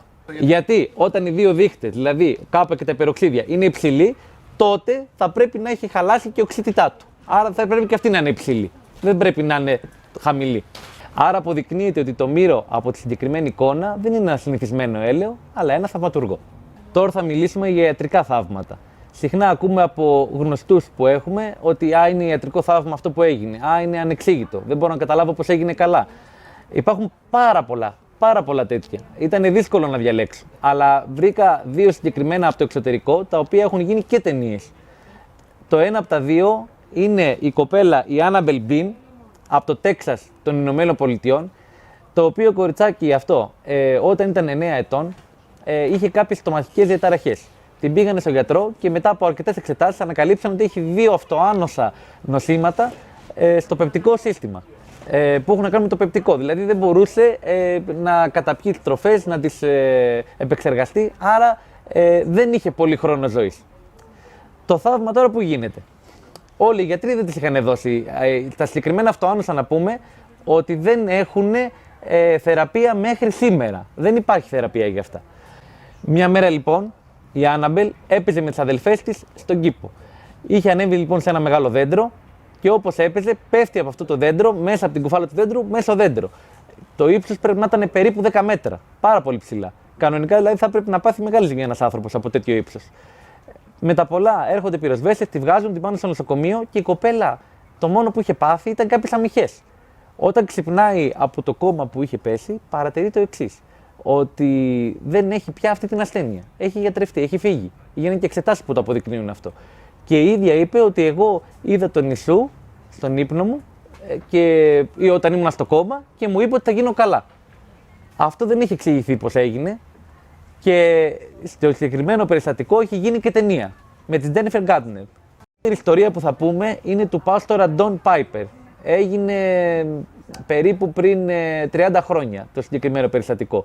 Ο συγκεκριμένος ιερέας, πάστορας, όπως γυρνούσε από τη δουλειά του, είχε ένα αυτοκινηστικό δυστύχημα. Θανατηφόρο κιόλας. Επειδή ήταν κοντά σε μια γέφυρα το αυτοκινηστικό, ήρθαν νοσοκομιακά και από τις δύο πόλεις που συνόρευε η γέφυρα. Και πάρα πολλοί λοιπόν ιατροδικαστές, γιατροί, γνωματέψαν ότι έχει πεθάνει. Γιατί ήταν ακαριές, σύγκρουση πάρα φοβερή. Περάσανε 90 λεπτά, ήταν ένας ιερέας εκεί πέρα, ο οποίος έψαλε, προσευχόταν για αυτόν. Επί 90 λεπτά. Και μετά από 90 λεπτά επανήλθε στη ζωή.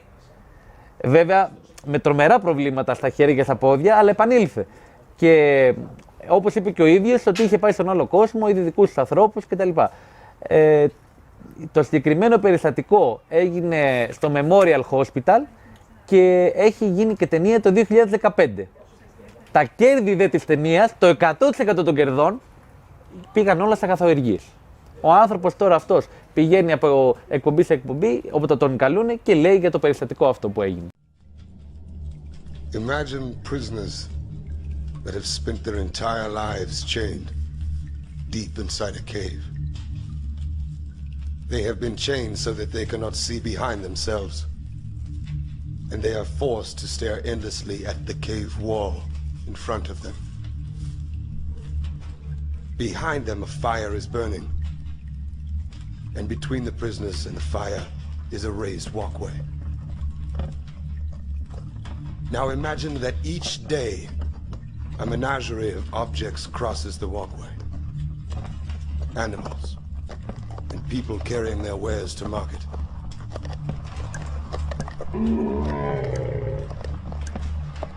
Their shapes create an intricate shadow play on the wall in front of the prisoners.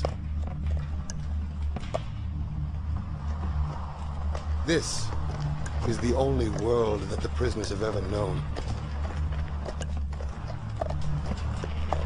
The shadows and the echoes of unseen objects. Now, imagine that the prisoner is released.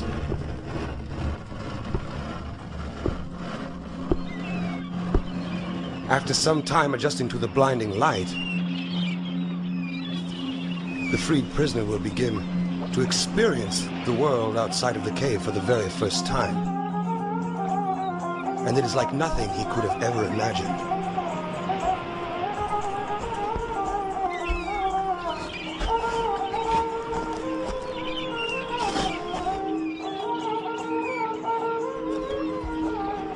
With his new perception of the world, the man will of course want to return to his friends to share his incredible discoveries.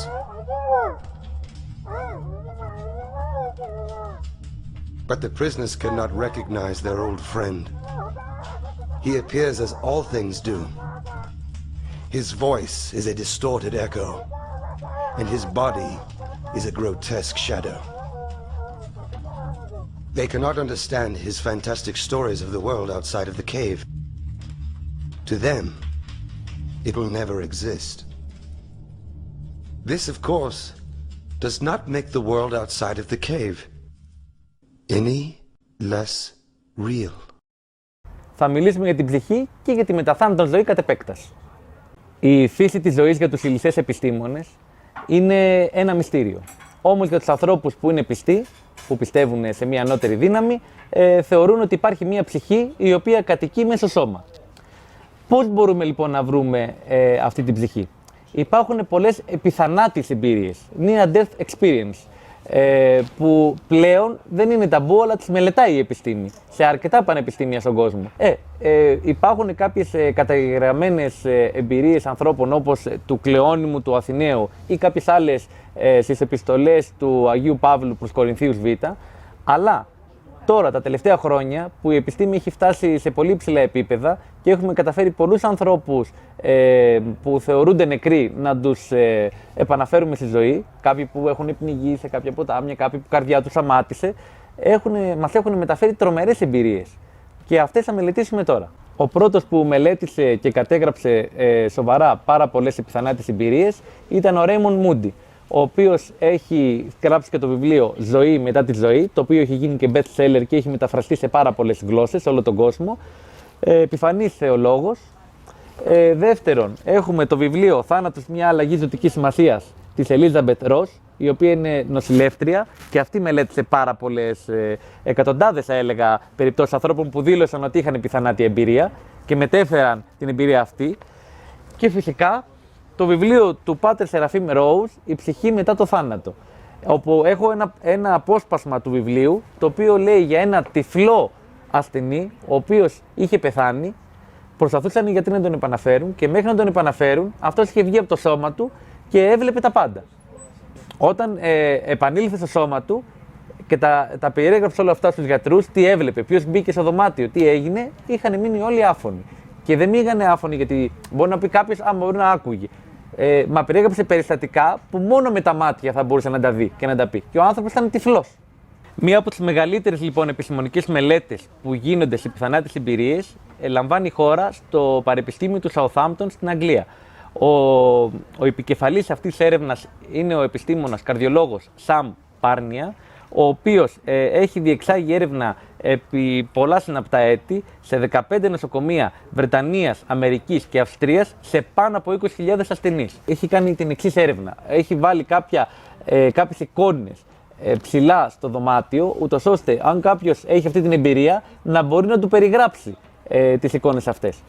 Όπως θα δούμε και σε βίντεο που μιλάει ο ίδιος, θα δείτε ότι είναι απόλυτα σίγουρος και πεπισμένος με βάση τα στατιστικά δεδομένα που έχει, ότι οι άνθρωποι, αυτοί που λένε ότι έχουν τέτοιες πιθανάτες εμπειρίες, δεν λένε ψέματα, ούτε το φανταστήκανε.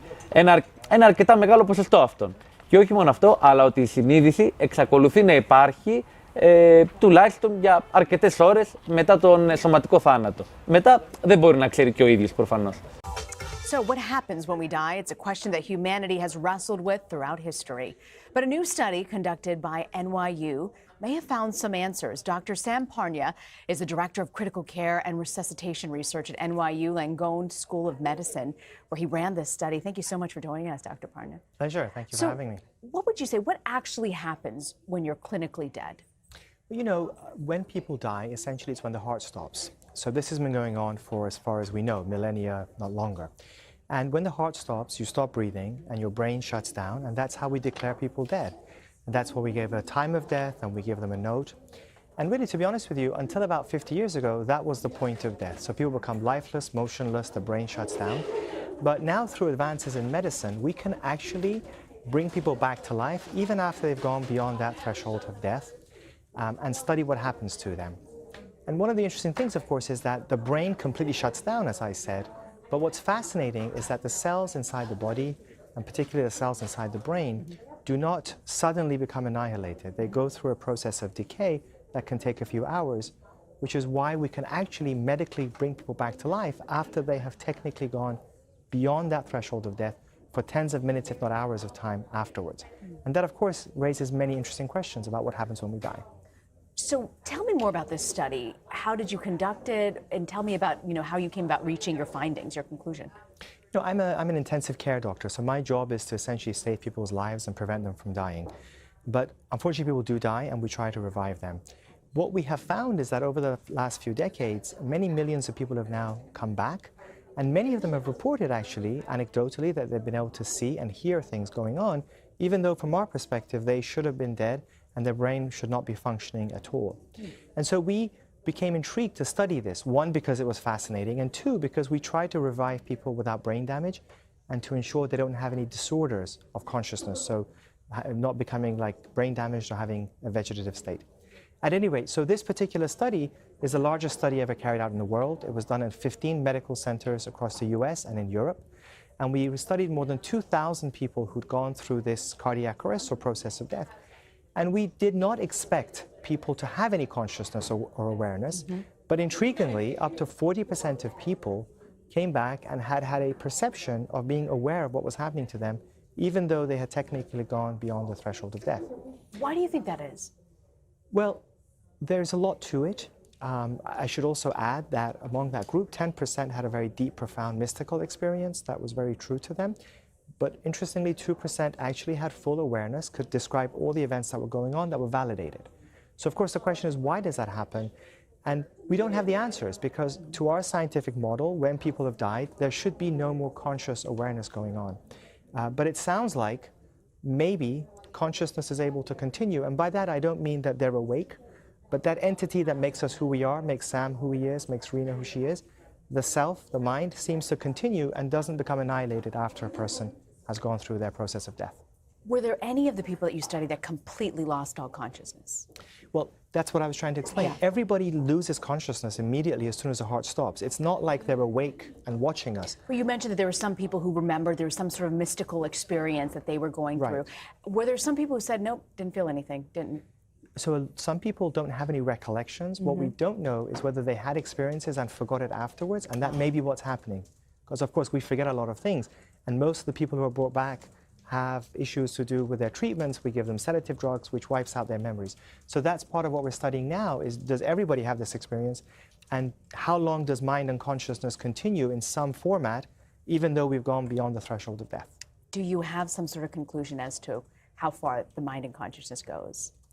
Again, from what we can determine, which is actually fascinating, and it raises questions about our whole science, about what happens when we die, is that it appears that even though people have gone beyond that threshold of death and their brain has shut down, that entity that we call consciousness, the mind, the psyche, whatever you want to call it, does not seem to become annihilated. From the evidence we have, that at least tens of minutes, if not hours of time afterwards, how long beyond that, we don't know at this point. For the folks who have lost consciousness and οι άνθρωποι που έχουν τέτοιες εμπειρίες, τι ισχυρίζονται ότι βλέπουν? Άλλοι λένε ότι ήταν λευκό φως. Κάποιοι άλλοι ότι είδαν κάποιους συγγενείς, νεκρούς. Και κάποιους συγγενείς που τους ξέρανε κιόλας. Άλλοι είδαν ότι μια άγια φιγούρα. Ξέρω εγώ, είδα τον Ιησού, τον Άγιο Γεράσιμο, κάποιον. Και άλλοι μέχρι και δαίμονες. Έτσι, που είχαν κάποια άλλη ζωή προφανώς. Δύο ξεχωριστές περιπτώσεις επιθανάτων εμπειριών είναι του νευροχειρούργου Εμπέν Αλεξάνδρ και της αρθοπαιδικού Μέρι Νίελ. Και οι δύο ήταν άθεοι, αλλά μετά τις επιθανάτες εμπειρίες που είχαν, που πήγανε μέχρι τον Παράδεισο και επιστρέψανε, όπως λένε και οι δύο στα βιβλία τους, πιστέψανε 100%. Το 2014 έγινε μια έρευνα στο Πανεπιστήμιο του Μιζούρι, η οποία έδειξε εξαιρετικά αποτελέσματα. Η πλειοψηφία των ασθενών που μελετήθηκαν για επιθανάτες εμπειρίες αποδείχτηκε ότι δεν είναι αποκύματα της φαντασίας τους, αλλά πραγματικά γεγονότα τα οποία βίωσαν. Σημαντικότερες ενδείξεις από αυτή την έρευνα που αποδεικνύουν ότι η ψυχή μας, η συνείδηση συνεχίζεται και αφού πεθάνουμε, είναι δομημένες εμπειρίες ανθρώπων που λένε ακριβώς τι γινόταν κατά τη διάρκεια της εγχείρησης, της επέμβασης, ενώ ήταν νεκροί, παιδιά τα οποία περιγράφουν ανθρώπους σε καταστάσεις ή εικόνες Αγίων που δεν έχουν ξαναδεί, και μιλάμε για παιδιά 4 ετών, εικόνες από ανθρώπους που είναι τυφλοί, δεν έχουν δει ποτέ στη ζωή τους και περιγράφουν αναλυτικά ό,τι είδανε και πολλά άλλα. Άλλη μια εξαιρετική περίπτωση είναι της Άννα Καθαρίνα Έμερ. Η κοπέλα αυτή για όλη της τη ζωή δεν θυμόταν κανέναν, δεν μπορούσε να επικοινωνήσει καλά με το περιβάλλον, την ταΐζανε στο νοσοκομείο για να ζήσει και μισή ώρα πριν πεθάνει είχε απόλυτη διάβια. Θυμόταν τους πάντες, μιλούσε κανονικά και λίγο πριν πεθάνει τραγούδαγε και ένα τραγούδι ευχάριστο για τον Παράδεισο. Αυτό για τα ιατρικά δεδομένα είναι ακόμη άλυτο. Ένα από τα πλέον ανεξήγητα πράγματα που υπάρχουν στη φύση είναι ο ανθρώπινος εγκέφαλος. Αυτό που μας δίνει την υποκειμενικότητα του καθενός, την προσωπικότητά μας, αυτό που είμαστε. Δεν είναι τυχαίο ότι δεν έχουμε καταφέρει μέχρι και σήμερα να αντιγράψουμε τον ανθρώπινο εγκέφαλο και να φτιάξουμε ένα ρομπότ, μια τεχνητή νοημοσύνη. Γιατί δεν μπορεί να εξηγηθεί ο εγκέφαλος 100%. Είναι ένα συνοθήλευμα δισεκατομμυρίων νευρώνων και συνάψεων. Το καθένα έχει κάποια συγκεκριμένη λειτουργία. Ο ανθρώπινος εγκέφαλος χωρίζεται σε 2 ημισφαίρια, το αριστερό και το δεξί. Το ένα είναι το λογικο-μαθηματικό και το άλλο έχει να κάνει με το συναίσθημα. Ο νευροχειρούργος Wilton Penfield έκανε ένα πολύ ενδιαφέρον πείραμα. Είχε πάρει έναν άνθρωπο και τον είχε βάλει στο εργαστήριό του και του είπε: θέλω να κινήσεις το δεξί σου χέρι. Και ταυτόχρονα είχε κάποια μαγνητική και έβλεπε ποια εποχή του εγκεφάλου ανάβει όταν γίνεται αυτό. Κίνη το δεξί του χέρι. Μετά, όταν είδε ποια περιοχή του εγκεφάλου χρωματίστηκε, τότε έβαλε λίγο ηλεκτρισμό σε αυτή την περιοχή και το χέρι του κινήθηκε από μόνο του. Και το ρωτάει μετά, Το κούνησε εσύ το χέρι σου τη δεύτερη φορά? Όχι, λέει, κουνήθηκε από μόνο του. Το ερώτημα είναι, πώς κουνήθηκε την πρώτη φορά το χέρι όμως? Ο Τζον Μαζιώτα, ο διευθυντής του Brain Mapping Center στο UCL, είπε ότι η νευροεπιστήμη σήμερα δεν είναι σε θέση ακόμη να εξηγήσει τι είναι αυτό που δίνει τη συνείδηση. Είναι μεγάλη άγνοια των πραγμάτων που δεν ξέρουμε. Η πολυπλοκότητα του εγκεφάλου είναι ένα θαύμα από μόνο του. Ο Στιούαρτ Χάμεροφ, ο οποίος έχει μελετήσει τον εγκέφαλο επισταμένα, έχει πει ότι υπάρχει μια εκβατική δραστηριότητα στο δομή των μικροσωληνίσκων, αλλά η συνείδηση, η ψυχή δεν μπορεί να τη βρει.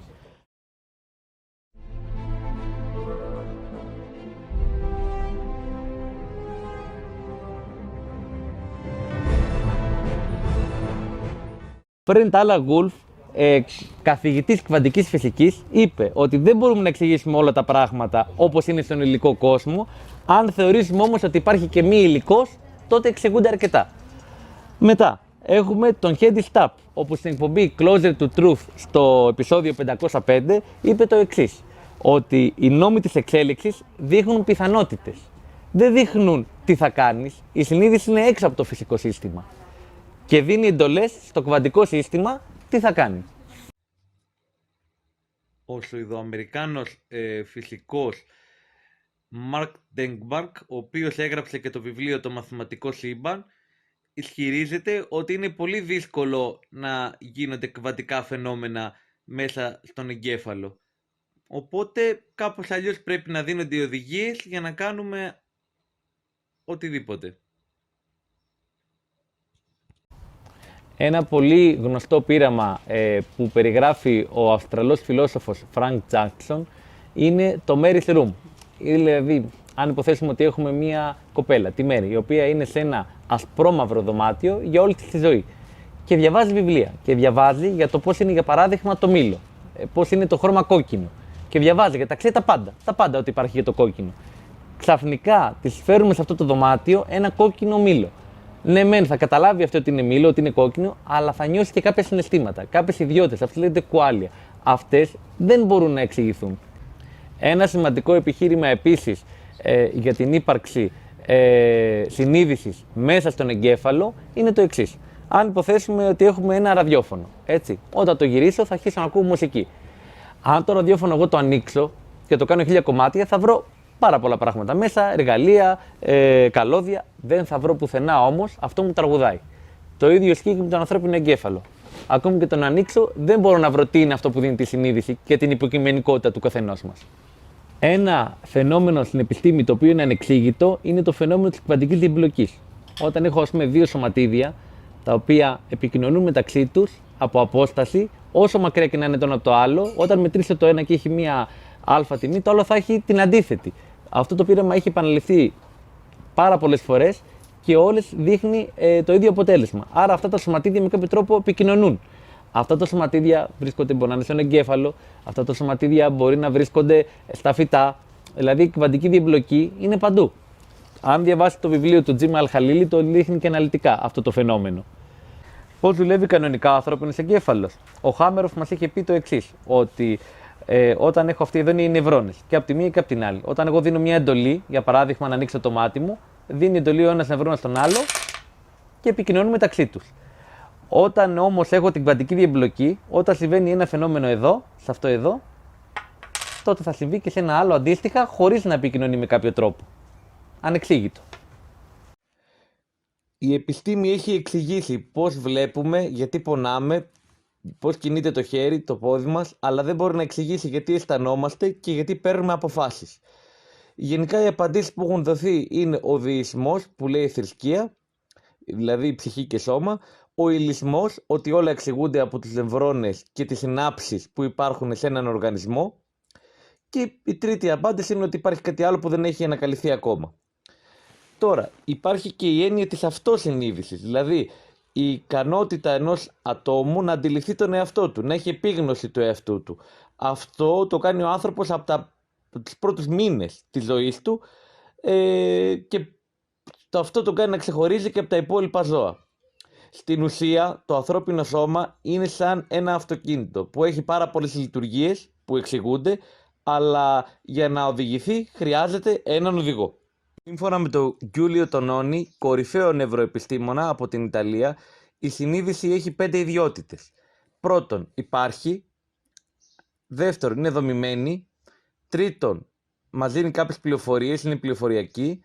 Τέταρτον, είναι διαμορφωμένη. Και πέμπτον, είναι μοναδική για τον καθένα μας.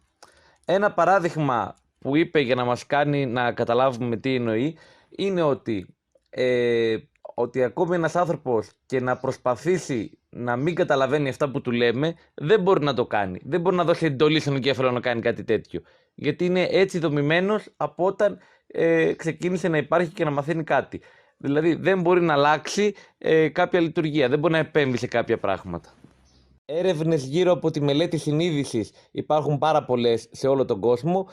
Μία από τις πιο σημαντικές είναι και του Χασάν Μοχάμετ, η οποία έχει εκδοθεί το Δεκέμβριο του 2019 και στηρίζεται σε 4 διαφορετικούς άξονες. Όπως είπε και ο Μπλέιζ Πασκάλ, λοιπόν, εγώ πιστεύω στο Θεό και εσύ όχι. Άρα, αν έχεις δίκιο, τότε θα πεθάνουμε και οι δύο και δεν θα γίνει τίποτα. Αν έχω εγώ όμως δίκιο, τότε κερδίζω εγώ. Κλείνοντας, σας προτρέπω να δείτε από την ταινία iRobot με τον Will Smith μια σκηνή η οποία δείχνει τη διαφορά του ανθρώπου από τα ρομπότ. Όλοι γνωρίζουμε τι είναι το Άγιο Φως.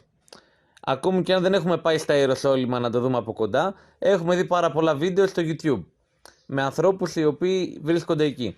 Το Άγιο Φως φτάνει κάθε Μεγάλο Σάββατο στη χώρα μας με την βοήθεια αεροπλάνου και από εκεί σε πολλά μέρη σε όλη την Ελλάδα. Ψάχνοντας στο ίντερνετ κατάφερα να βρω 2 μεγάλες έρευνες. Η μία είναι από τον Ρώσο Αντρέι Βολκόφ που έγινε το Μεγάλο Σάββατο του 2008 και ο οποίος καταλήγει στο συμπέρασμα ότι υπάρχουν 3 ανεξήγητα επιστημονικά φαινόμενα που λαμβάνουν χώρα κατά την εμφάνιση του Αγίου Φωτός. Αυτά είναι πρώτον η αδικαιολόγητη παρουσία του φαινομένου πλάσματος, το οποίο όπως αναφέρει από μόνο του είναι ένα θαύμα. Το δεύτερο, η επίσης αδικαιολόγητη και ανεξήγητη ηλεκτρική φόρτιση του αέρα σε συνδυασμό με την εξακρίβωση μεγάλης διαφοράς ηλεκτρικού δυναμικού. Και το τρίτο, η παρουσία ηλεκτρικής εκένωσης την ώρα εμφάνισης του Αγίου Φωτός. Η άλλη μεγάλη έρευνα έλαβε χώρα το Μεγάλο Σάββατο του 2019 από τον Τζούλιο Βάντι, καθηγητή μηχανικών και θερμικών μετρήσεων του Πανεπιστημίου της Πάντοβα, ο οποίος συμμετείχε στην τελετή του Αγίου Φωτός με σκοπό να μετρήσει και να καταγράψει όλες τις θερμικές ιδιότητες της Ιερής Φλόγας. Τα αποτελέσματα αυτής της έρευνας έχουν δημοσιευτεί στις 10 Ιουνίου του 2019 στο διεπιστημονικό περιοδικό Global Journal of Archaeology και Anthropology και είναι άκρως ενδιαφέροντα, αν μη τι άλλο. Μπορείτε να μπείτε στο άρθρο neakriti.gr Άγιο Φως, πώς επαληθεύεται το θαύμα της Ιερής Φλόγας και θα δείτε αναλυτικά τις φωτογραφίες και τα αποτελέσματα που έχει βγάλει. Πολλοί άνθρωποι προσπάθησαν να βρουν τα απομεινάρια της κυβωτού του Νόε. Ωστόσο, η βίβλος λέει ότι το πλοίο σταμάτησε κάπου στην οροσειρά του Αραράτ και όχι στο όρος Αραράτ. Οι ειδικοί πιστεύουν ότι θα βρίσκεται στα βουνά Ουραρτού στην Ανατολική Τουρκία. Το 1960, ο Λίχαν Ντουρουπινάρ, λοχαγός του τουρκικού στρατού, τράβηξε διάφορες αεροφωτογραφίες. Σε μία από αυτές τις φωτογραφίες, ο Ντουρουπινάρ είδε ένα παράξενο αντικείμενο που βρίσκονταν σε ύψος 600.350 ποδιών στην οροσειρά του Αραράτ. Το αντικείμενο ήταν σε σχήμα πλοίου και είχε σχεδόν 500 μέτρα μήκος. Μία αποστολή, αποτελούμενη από επιστήμονες των ΗΠΑ και της Τουρκίας, ξεκίνησε για το βουνό λίγο μετά τη δημοσίευση της φωτογραφίας.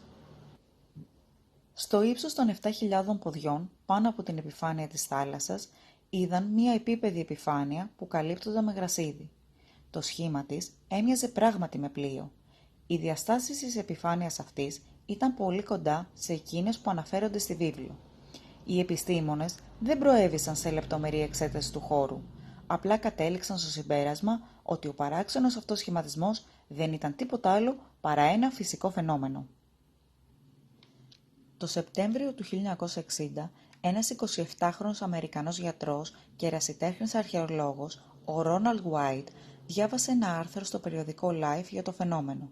Από τότε η αναζήτηση για την Κιβωτό του Νόε έγινε ο πρωταρχικός στόχος στη ζωή του. Το 1977 ο Γουάιτ ξεκίνησε την αποστολή στην Τουρκία με τους 2 γιους του. Έχοντας ξεπεράσει πολλά προβλήματα, ο Αμερικάνος ερευνητής και η γη του έφτασαν σε ένα χωριό όπου βρήκαν υποστήριξη από τον τοπικό πληθυσμό. Στις παρυφές του χωριού, οι άνδρες ανακάλυψαν πολλές πέτρες που έμοιαζαν με πέτρινες άγκυρες. Ο Ρόναλντ είχε ήδη δει τις φωτογραφίες αυτών των πετρωμάτων σε βιβλία αρχαιολογίας. Οι πέτρες με τρύπες στο κέντρο τους χρησιμοποιούνταν ως άγκυρες στα αρχαία πλοία. Αποδείχθηκε ότι υπήρχαν σταυροί χαραγμένοι σε όλες τις πέτρες της περιοχής. Λίγο καιρό αργότερα, ο Ρόναλντ βρήκε το αντικείμενο που έμοιαζε με πλοίο. Το αντικείμενο ήταν βαθιά θαμμένο μέσα στο έδαφος. Οι άνδρες έπρεπε να διεξάγουν εργασίες εξκαφής για να διαπιστωθεί εάν το αντικείμενο που ήταν θαμμένο στο έδαφος ήταν το θρυλικό πλοίο. Τον Αύγουστο του 1979, μετά το σεισμό στην Τουρκία, ο Ρόναλντ Γουάιτ επισκέφθηκε την περιοχή και πάλι. Ο ερευνητής ανακάλυψε ότι από το έδαφος προεξήχαν τα απολιθωμένα απομεινάρια ενός πλοίου. Ο Γουάιτ δεν είχε λάβει άδεια για την εκτέλεση αρχαιολογικών ανασκαφών έως εκείνη τη στιγμή και έτσι αποφάσισε να προχωρήσει σε εργασίες μόνος του. Κάποια στιγμή χρησιμοποίησε ανιχνευτές μετάλλων στις εργασίες του. Αυτό συνέβη τον Αύγουστο του 1984. Η σάρωση αποκάλυψε ένα μεταλλικό πλέγμα γύρω από το αντικείμενο. Το πλέγμα έδειχνε να είναι τεχνητής προέλευσης. Ο Ρόναλντ εξερεύνησε την πλαγιά του βουνού, όπου ήταν η Κιβωτός. Πάνω στο βουνό ανακάλυψε τα ερείπια μιας αρχαίας πέτρινης κατασκευής. Υπήρχε ένα κομμάτι γης κοντά στα ερείπια, διαστάσεων 120 επί 40 ποδιών. Το σχήμα της ήταν πλαισιωμένο από κάτι σαν απολιθωμένο ξύλο. Τον Δεκέμβριο του 1986, Τούρκοι αξιωματούχοι που εκπροσωπούσαν τα Υπουργεία Εξωτερικών και Εσωτερικών, καθώς και μια ομάδα ερευνητών από την πόλη του Ατατούρκ, ενέκριναν το επίσημο πόρισμα, λέγοντας ότι ο σχηματισμός που ανακαλύφθηκε από τον Ρόναλντ Γουάιτ και τους συνεργάτες του ήταν πράγματι τα απομεινάρια της Κιβωτού του Νόε. Πολλές συζητήσεις έχουν πραγματοποιηθεί μετά την επίσημη ανακάλυψη της Κιβωτού του Νόε.